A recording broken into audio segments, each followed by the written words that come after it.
So, traditional Jewish, Christian, and Muslim. To understand atheist and agnostic. Welcome back to the latest and greatest episode of the Holy Water Island podcast. I'm Katie. And I'm Preston. And today we are having another big roundabout episode on what is religion. Do you have an answer for that question? I don't. You want to make a stab at it? Yes. It is a belief system, a commonly shared belief system by a group of people that worship a god. Please see episode 2 on what is a god to know how good that definition was. Does it have to have a god? It could have multiple gods. But a minimum of one. I would say yes. But again, we know how big a god is. So right. We could have the Church of Mom and Dad. What about Buddhism? Do they not worship the Buddha? See, that's the trick is, though Taoist Buddhism specifically believe in a pretty cool cosmology, but there's multiple statements from the Dalai Lama and whoever else that any theological study is a distraction and a waste of time because there is no God for Buddhism. It's the teachings and philosophies of a person. Right. And the Buddha, of course, is a figure who is revered, but not a Judeo-Christian defined God, even though, according to some of the definitions we came up with last time, it's not unfair to call him a god. So we're off to a great start. Right. All right. Yeah. Not only is God tricky, but religion is tricky, and we're going to dive into that a little bit. I think we're going to have another roundabout episode that will hopefully clarify more than confuse. If nothing else, you'll have something to discuss with your friends. And that's all we want at the end of this, isn't it? So there are competing schools of thought, of course, like in literally any other subject worth discussing. So the question is, how do you define religion? I want to read to you a couple of definitions that I've got here from some well-respected scholars. First is Emil Durkheim. So he defined religion as a unified system of beliefs and practices relative to sacred things, which is super broad, but also closes things in reasonably well, I think. I feel like the word sacred is actually the problematic word in that sentence, because then we get into what does sacred mean? The definition of sacred, just like we had the definition of worship and definition of God. I think everyone probably holds something different. Sacred. I also don't like the word sacred, and maybe this is a tangent, but I think now is a good time to dive into that. I don't like the word sacred in general because it means it can't be questioned. And I think that's why religion today has so many problems, is because you can't talk or question things that are sacred. And yeah, it breeds a lot of problems with power and corruption, because you can't question your church or your priest because it's a sacred institution. And we probably should be questioning just those things. Always question authority. So dismantle the patriarchy. There are different definitions of sacred, even. Most people that I've talked to say that sacred is completely synonymous with holy. There are probably people that I haven't talked to who are happy to say, no. Those are two very different things. I would actually fall into that category. Okay. How would you describe holy? I would add the magical element to holy. Okay. Whereas I can see and agree with, that marriage to an extent is sacred, right? I'm all for divorce and, in some ways I think it's just a piece of paper, but I can see why someone would call marriage sacred, but I don't think that's holy in any way, shape, or form, because you can have marriages very separate from church. You look like you're ready to question me on this. I'm listening and I have ideas, Okay. but I'm letting you go. Yeah, I really feel like holy has that mystical is the word used in religious studies, mystical element to it. That it's like a square is a rectangle, but a rectangle isn't a square. That's how I feel. Holy things are sacred, but not all sacred things are holy. Can't help you much more than that, but... Okay. Yeah, so sacred is kind of tricky. In most contexts, it is things that like don't approach that thing. In the Old Testament and by natural continuation of things, the New Testament, the Hebrew scriptures have the word sacred or holy. In most translations, they seem to be used pretty interchangeably, but it's a thing that's set apart, set aside. The Levites were always a sacred group, not because they shouldn't ever be questioned, but because they were set aside and separated from the rest of Israel.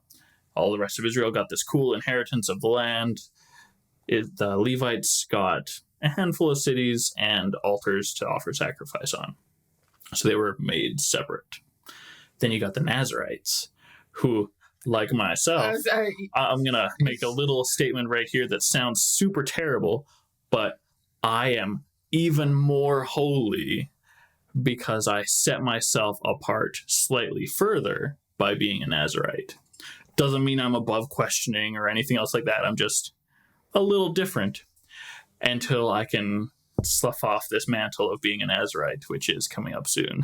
Yes, the holier than thou. Right? It's a phrase we were that... talking about this just the other day. And when most people say, that this person has a holier than thou attitude, or somebody says, I'm holy, back off, that's usually... holy is the wrong word. Usually that's with the sense of self-righteousness. Uh-huh. I'm so much better than you because I do this thing that you aren't doing, or I'm not doing these things that you do, which is just a terrible way to operate running through life. You alienate pretty much everybody, which is never good. No, it's not. There's a huge difference between righteousness and holiness. And I don't think a truly holy person would ever describe themselves as holy. I can't agree completely. Interesting. It's one of those, I'm trying to think of a real world example of like the nicest, kindest people would never acknowledge how nice and kind they are, or generous people, right? Well, see, now you're talking about humility. I guess so. Which is safer to connect to righteousness than necessarily to holiness. Holiness and sacredness is definitely about being separated from what is not in that same category. Literally anybody and everybody should be interested in being humble to some degree. Some people may be a little too humble for their own good. Some people definitely need to be humbled, maybe have that thrust upon them forcibly. Righteousness is very different from that. Righteousness in the biblical sense is a matter of being a just person.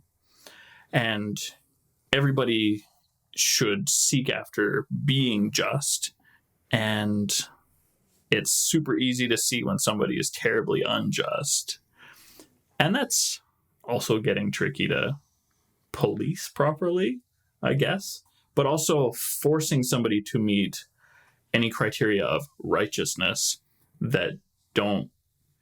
demanding somebody meet your standards of righteousness, if they're not already committed to that, is obscene. Yes. And this is probably an episode for another day. We're talking about righteousness and standards of righteousness. This literally comes down to how you interpret your holy text. And everyone interprets differently. It doesn't even matter if you're the same denomination. Yeah.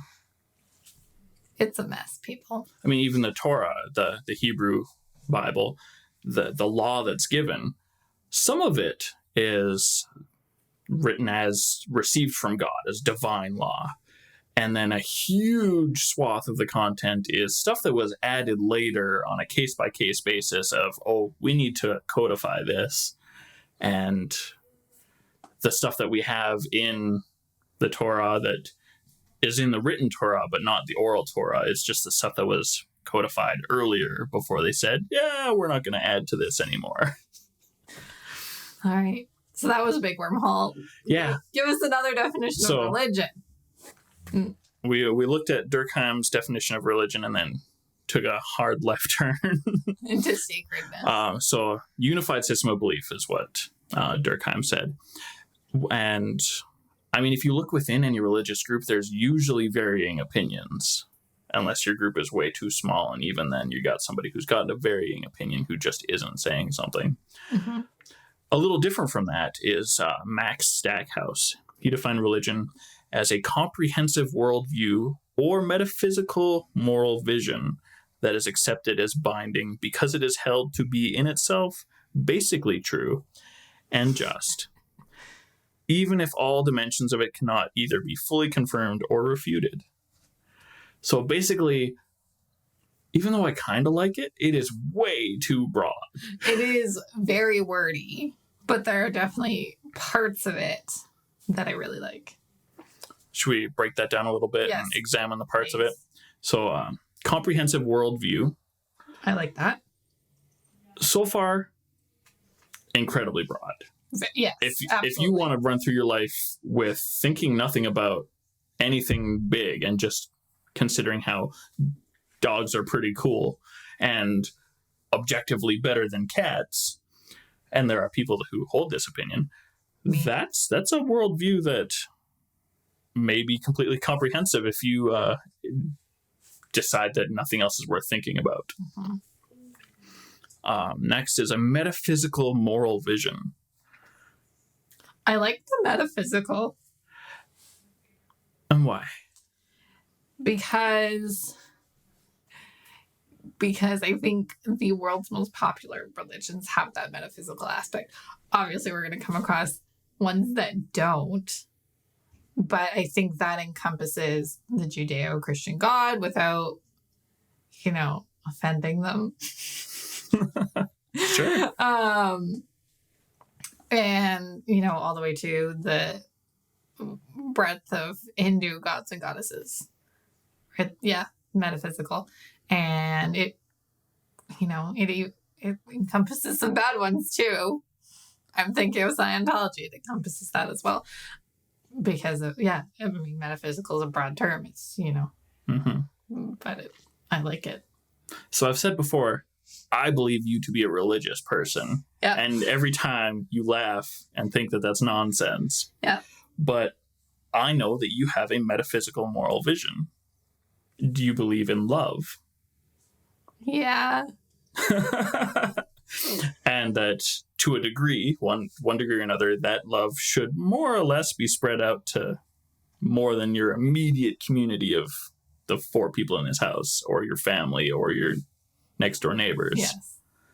That's a metaphysical moral vision. This is where we get into humanism. Which is, according to Stackhouse, or at least my interpretation of this definition Stackhouse offers, a religious position. Well, let's keep going. Yeah. Here I am talking off mic. Brian's like, let's keep going. And I think he narrows it down a bit more, though. Yes, he does. There's definitely more. So this metaphysical moral vision must be accepted as binding. If somebody says love isn't important, you can treat your neighbors like dirt, would you feel that that person has breached a moral contract or a social contract? I mean, I think they were a dick, but... I don't think that's different from what I just said. I guess Apart from I like your words better and I use them often off mic. But I don't have a contract with these people. Not a written contract. No, but it's not like, yeah. I was like, it's not like I can kick them out of my house, but I probably would if you're a dick. So, right. Okay, carry on. All right. So, metaphysical moral vision that is accepted as binding because it is held to be in itself basically true and just. So, the basically true makes me giggle. Just true at its deepest level of in this example, loving your neighbors and your community. It's like, I read that as like basically true because we can't prove otherwise. Which is definitely the way he finished that with cannot either be fully confirmed or refuted. But which all of a sudden, like in my brain, it's like red flag, red flag, red flag, red flag.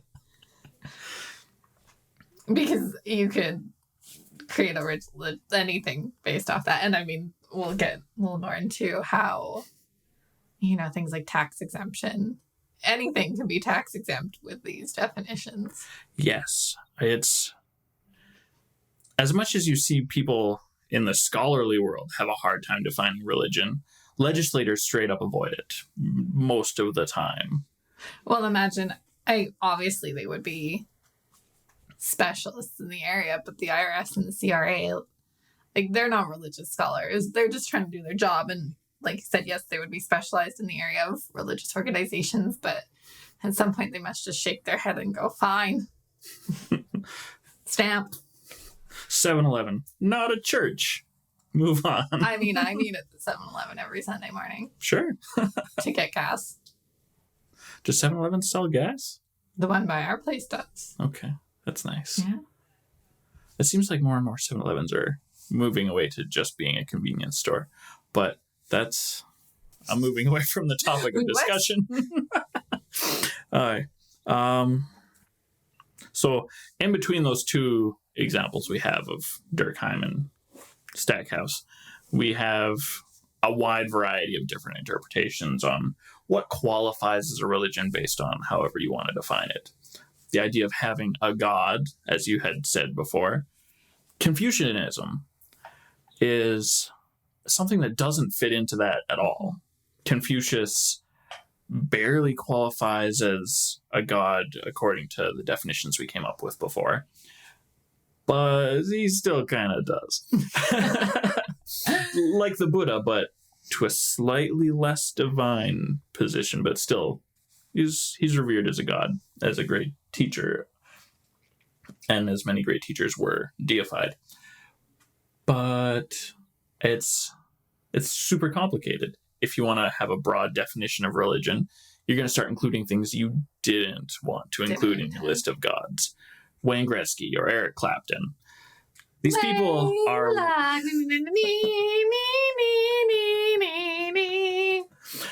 These people are revered as gods by an awful lot of people. Michael Jackson, King of Pop. He even has the monarchy on it.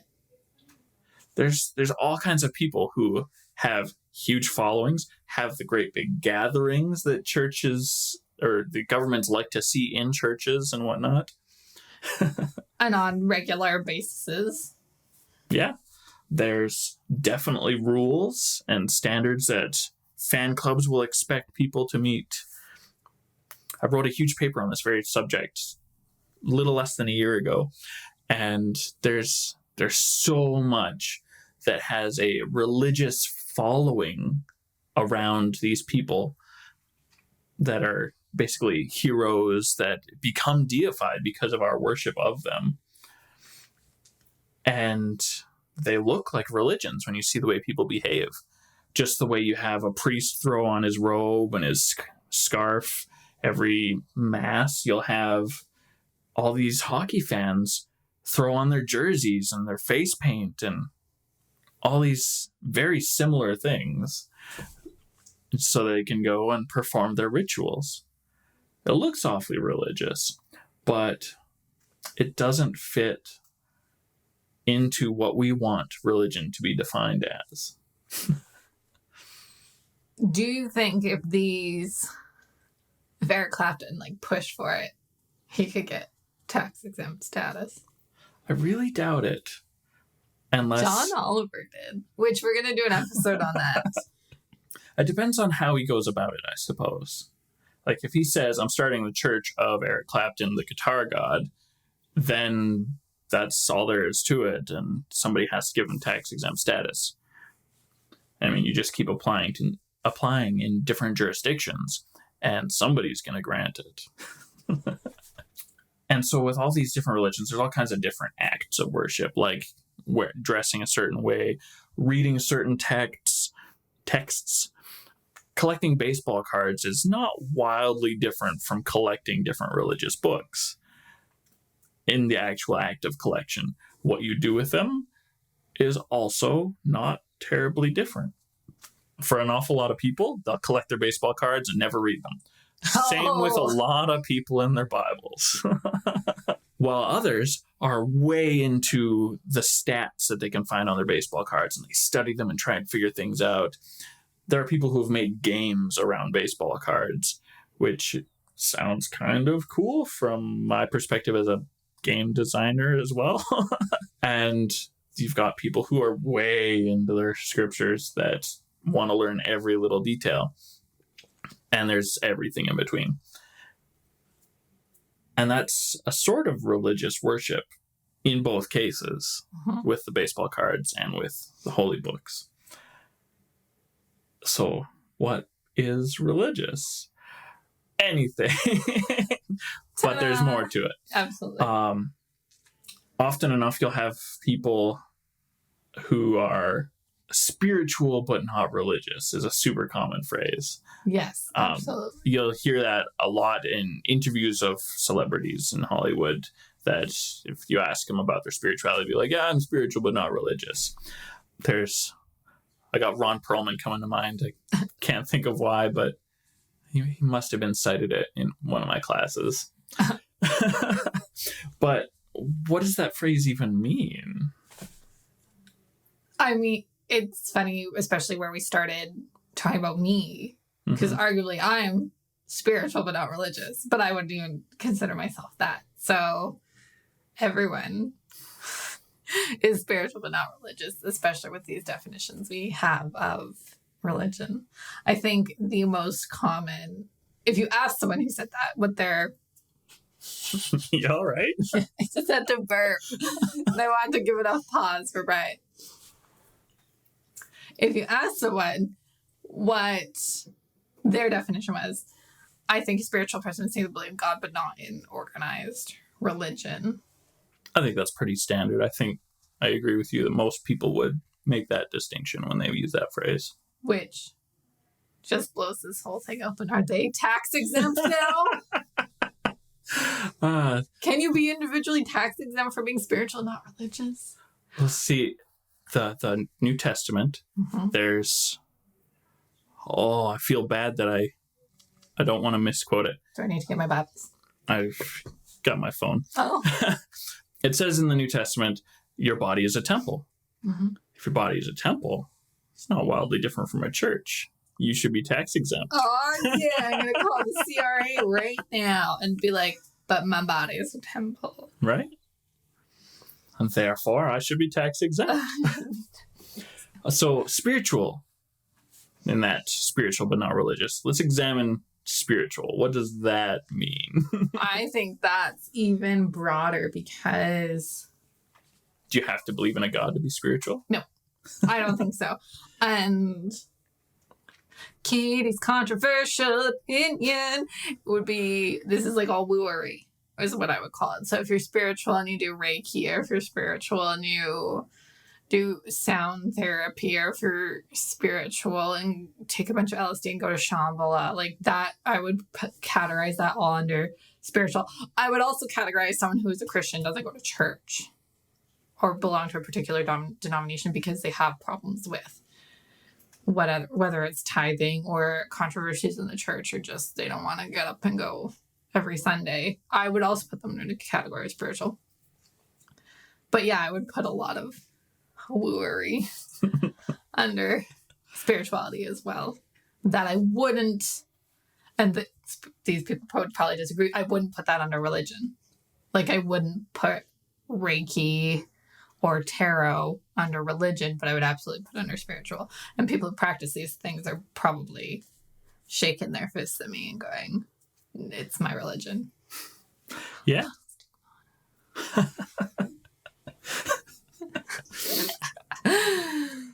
Okay.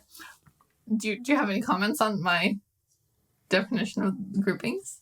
I like it. Okay. And it's not terribly different from what I've thrown on my notes. like you kind of got at, there's if you're spiritual, not religious, oftentimes there's the whole have some sort of faith without being connected to a group, worship at home or Reiki or tarot or whatever, is usually a lot less group oriented, which when we talked about religion, this nonsense word that appears to have left my mind momentarily. What our entire podcast is about. Yeah. I think we talked before in a previous episode that religion usually is a thing that binds people together. Yeah. Community builder. Yeah. And if you're spiritual but not religious, it's usually you feel that way because you're not part of a faith community. Not always the case, but definitely often enough that I feel comfortable saying usually without having done any proper surveys. Definitely, I'd say, gonna sound like my mother, it's definitely more loosey-goosey. Yeah. Like, I know women who participate in moon circles, and some go all the time, and some go some of the time, and some of them try it once. Whereas, I mean, if you're a good practitioner of Judeo-Christian religion, you go every week, whatever your day happens to be. Some Christians will go to Mass every day. Usually these are retirees, but not exclusively. Right. But I'd say a good minimum of once a week, whereas, I mean, moon circles. You can't do a moon circle every night. No, moon circles happen monthly, and like you said, I've never been to one. Maybe we should go to one, Preston. I'm down. I don't know if you're allowed because it's for women. Oh, that's an excellent point. Identifying people. But the feeling I've gotten of seeing women go is that some will drop in and some will when they need it, kind of thing, as opposed to. Makes sense. A lot of people are like that with church. I feel like I need it. I don't need it. I'd rather go golfing today. You've got a full spectrum of group engagement. Warm summer day in Canada, you don't pass those up. Right? Okay? The Lord will understand. That wasn't very Canadian. That was more Irish. You also mentioned those people who believe in God while avoiding, say, definitely faulty human authority. So spiritual, I actually read a great book by a Catholic priest, Ronald Rolheiser. I imagine some of the people listening might, if you're into this kind of podcast, you've probably been made aware of him before. He's done a lot of writing, and his book called The Holy Longing goes into very deeply what is spirituality in the pursuit of another goal. But the passionate pursuit of life is spirituality, according to him. Oh, interesting. Janice Joplin is an example he uses. Who you look at Janice Joplin, you don't think, oh yeah, that's a religious person. And some people, based on their own definition of spirituality, probably wouldn't even think she's spiritual. But Rolheiser is like, no, this is a very spiritual woman. And I can't disagree. His definition of being passionately engaged in celebrating life is a pretty good definition for me for spirituality. And he doesn't have it tied to any belief in immortality or anything like that. It's the passionate pursuit of celebrating life, which is pretty cool, but also very broad. Very broad, because by that definition, I'm spiritual but not religious. Right. Or maybe you are religious too. Is this the ultimate goal for the podcast, that I turn you into an atheist and you turn me into a religious person?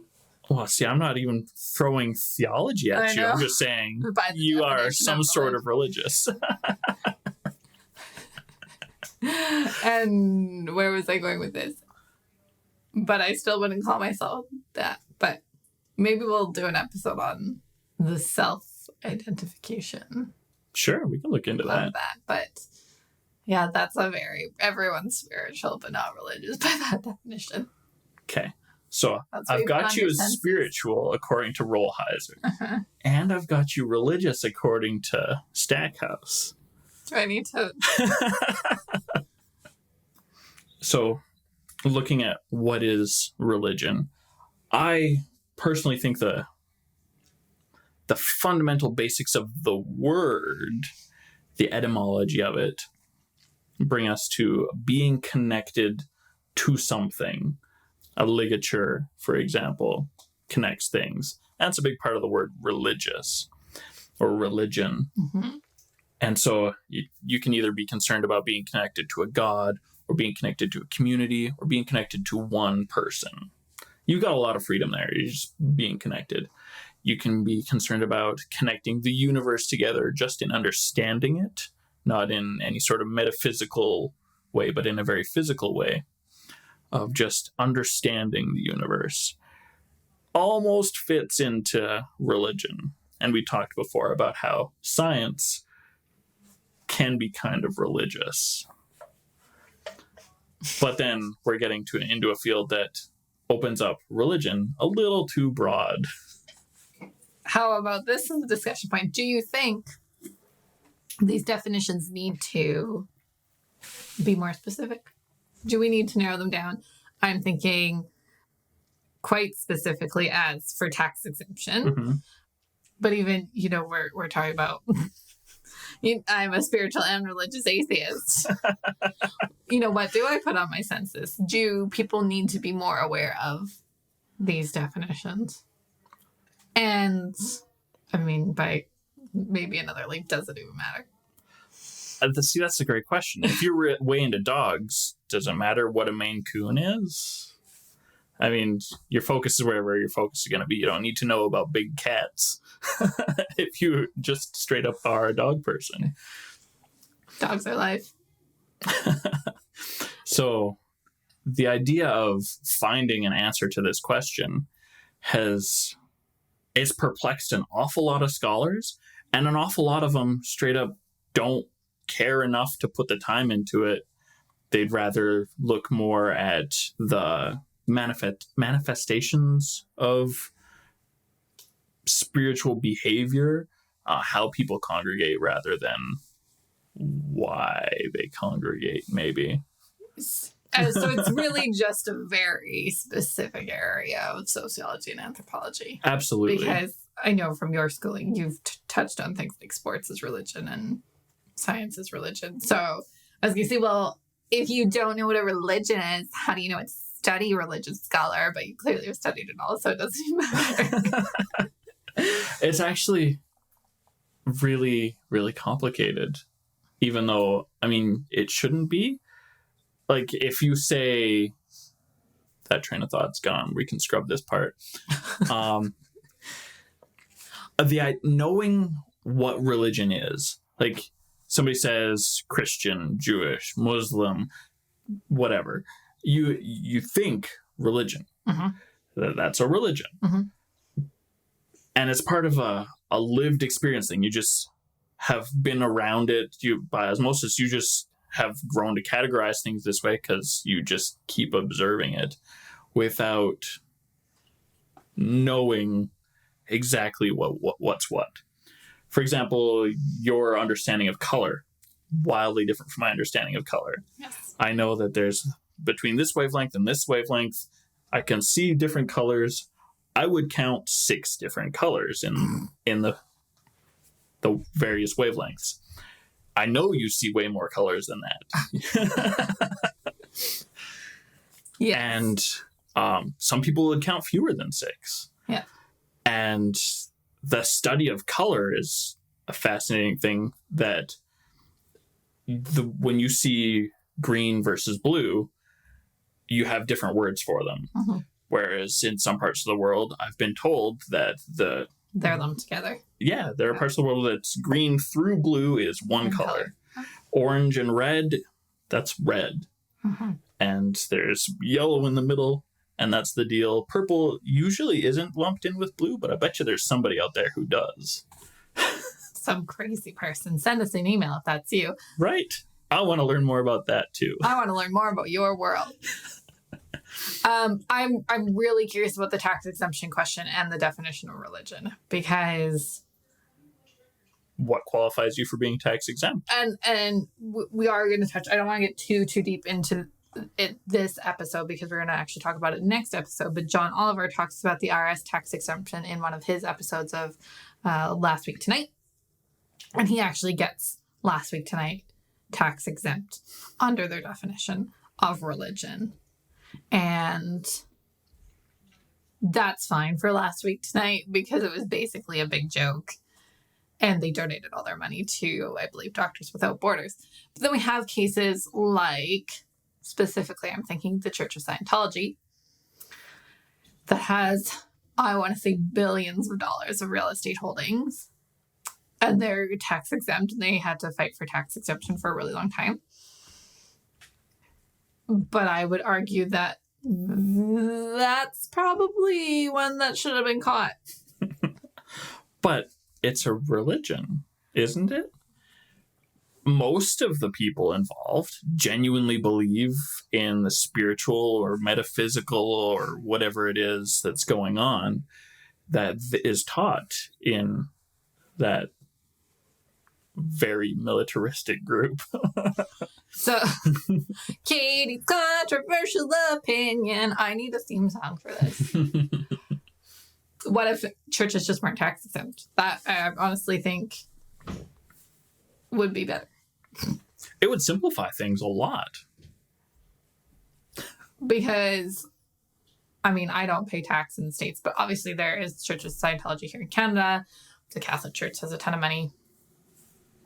And as a taxpayer, yeah, that kind of sucks that they are tax-free, and it could be contributing a lot to, I mean, people in other ways that aren't their parishioners. I know one of the big sticking points for the Church of Scientology is with other churches, you have to prove that the money that you save in tax is going back to your parishioners to help them in some way. And from my understanding, there's no proof in the Church of Scientology that that money that they save is going back to their parishioners, especially because those people pay for all of their courses. So I'm going to that's play devil's advocate on that specific detail. No, I'd love to. I don't want anybody to confuse me with a defender of Scientology, but from what I understand, an awful lot of Scientologists get to live on property owned by the Church of Scientology, which might just be enough for the government to say, yes, they're benefiting. I've heard a bunch of them are empty. So maybe that's what they tell the government, but nobody actually lives there. That could be true. I am standing here as a person who knows not nearly enough about Scientology's mechanical workings to discuss them properly. Mike Rinder, if you're listening, we'd love to interview you. Because he would be able to answer that question. Yes, as an atheist, that is my solution. No tax exemption for churches. It seems simple enough to accomplish. It would make an awful lot of people a lot more comfortable with what's going on, especially since there's an awful lot of abuse in church systems. Well, and that's sort of my point in getting this definition more specific is how do we avoid people just becoming churches for tax exemption? And again, we're going to talk about this next episode in addition to the John Oliver one. There's a fantastic Bob's Burgers episode where they do just that to save an aquarium. They make obviously Bob's Burgers is fiction. Spoilers. They wrote the storyline, whereas John Oliver did it in real life. They made the aquarium a church to save it from being shut down. So how is this, can we get tax exemption for the Holy Watermelon podcast? Because we meet here bi-weekly. And our congregation is growing. And our congregation is growing. And you join us every 2 weeks. And we worship the sound god, Bryant. He'll like that. I mean, part of me wants to try. He gets my praise. Part of me doesn't want to fight the CRA. But, yeah.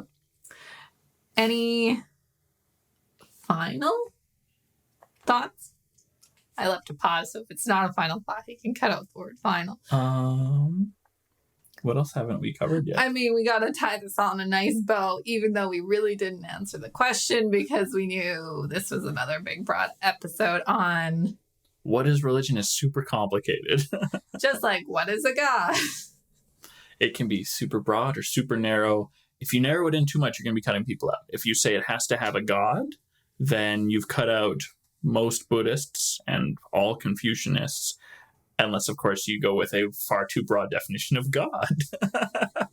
It's super complicated. I enjoy talking about it, and you should definitely talk to your friends about it.